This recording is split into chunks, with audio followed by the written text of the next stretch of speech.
Eita, aí! Minha gente, eu demorei, mas finalmente cheguei. Eu vim aqui conversar com vocês e mostrar quais foram as minhas melhores leituras de 2021.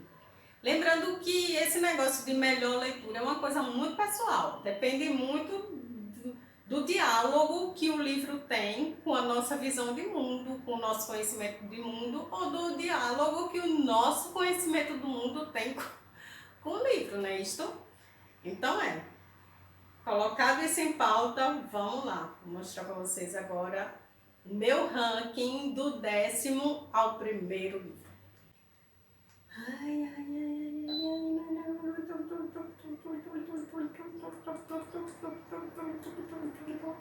Então vamos lá. Na 10ª colocação nós temos esse livro, Miró Até Agora, que na verdade é uma coletânea de um poeta pernambucano chamado Miró da Muribeca.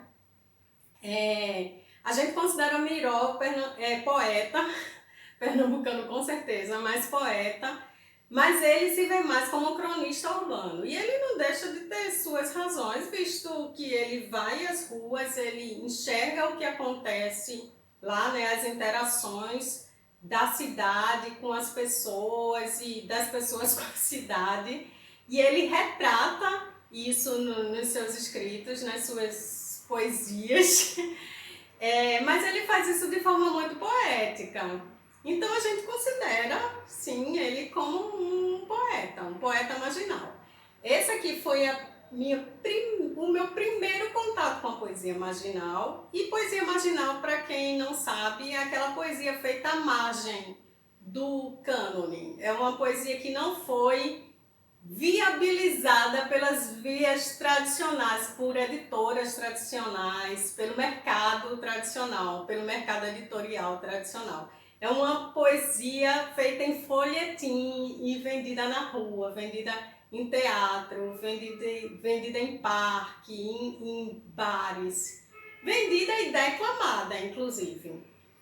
A poesia marginal começou no Brasil a partir da ditadura militar por motivos de censura. O Bom Crioulo é um ícone do romance naturalista, é uma referência literária do século XIX, eu na minha cola, do século XIX.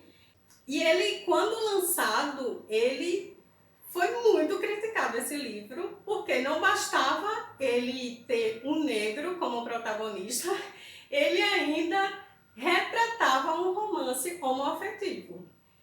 Então, no século XIX, então você já imagina como foi o barulho da época. É um livro curto, é um livro que vale muito a pena ser lido. É isso aí. Minha nona preferência, minha nona melhor leitura de 2021. Em oitavo lugar, nós temos Memórias do Subsolo, do meu queridíssimo Dostoiévski. E dizem as más línguas que Dostó para os íntimos, escreveu esse livro quando a esposa dele estava à beira da morte, no leito de morte, em 1864.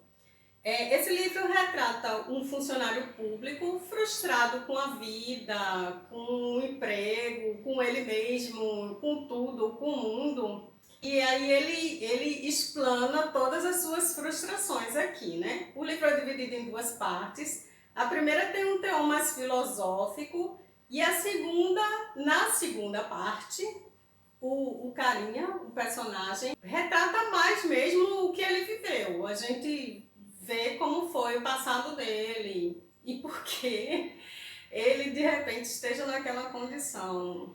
Enfim, o fato desse livro estar em oitavo lugar fala mais sobre mim do que sobre ele.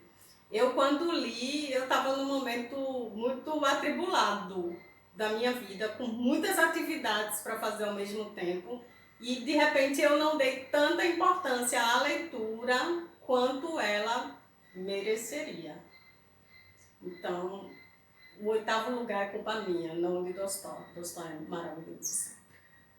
A sétima colocação é Humano, Demasiado Humano, do meu outro queridíssimo Nietzsche. Esse livro foi publicado, foi lançado em 1878 E nele, Nietzsche aborda questões filosóficas, como a vida, o amor, a metafísica, a religião, a ciência, a política.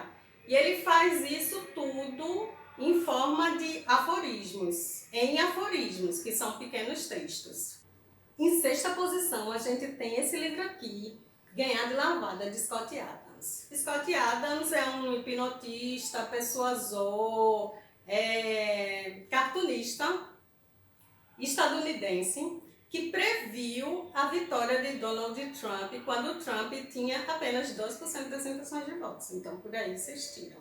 Aqui ele vai analisar alguns gatilhos de persuasão e se tu que está aí do outro lado quiser entender como a vontade nossa de cada dia é manipulada, eu sugiro que tu leia esse livro.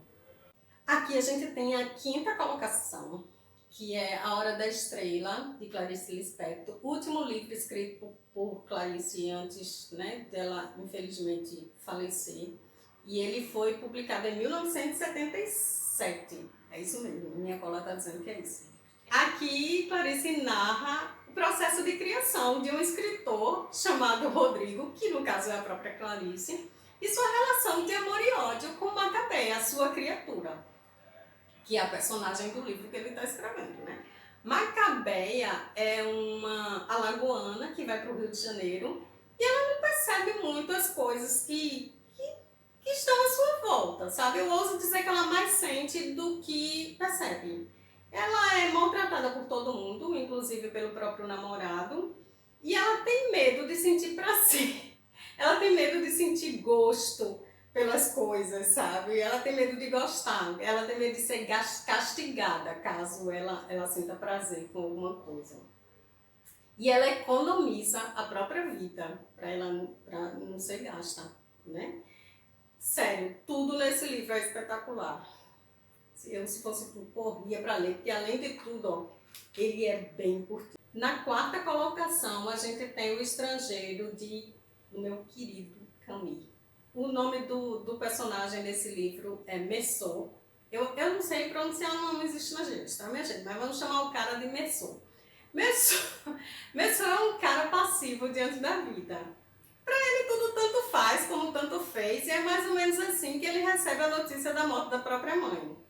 No momento de abstração profunda, Messot comete um crime.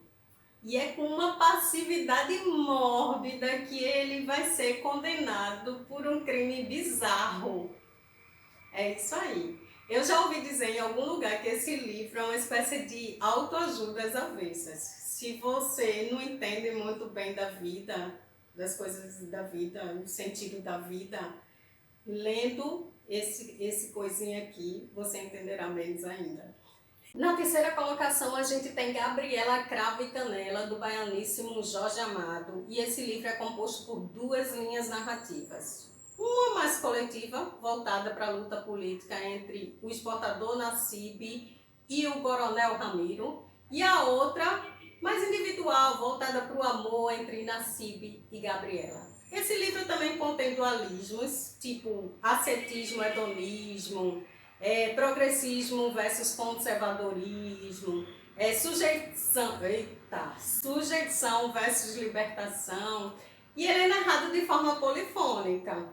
Cada personagem retrata aqui ao seu modo os seus valores de mundo. Em segundo lugar, a gente tem Nós com Zamiatin. E esse livro é uma distopia, e aqui as pessoas vivem literalmente numa bolha. Aqui a liberdade é indesejada, a imaginação é esculhambada e a matemática é reverenciada. Até que surge um número, que as pessoas aqui são números, né? Até que surge um número que faz parte de uma sequência revolucionária e tenta colocar esse mundo de pernas para o ar. Mas consegue? O que vocês acham? Em primeiríssimo lugar, e por falar em nazismo, nós temos aqui Primo Levi, com É Isto Homem. Primo Levi foi um judeu que foi preso num campo de concentração nazista. E, minha gente, as atrocidades que ele narra nesse livro, é como se ele chegasse para a gente e perguntasse: é isso que vocês consideram como um homem? É isso que é a humanidade? Ele faz isso de forma muito singular. Sério, leiam É Isto um Homem, de Primo Levi. Pra gente não sair falando merda pelas redes sociais, tipo construção de partidos nazis e coisas do tipo. É isso. Se tu gostou desse vídeo, não esquece de dar aquele velho e querido joinha pra fortalecer a nossa amizade. Fortalecer. Diz alguma coisa aí nos comentários, não me deixe sozinha. E beijo pra tu.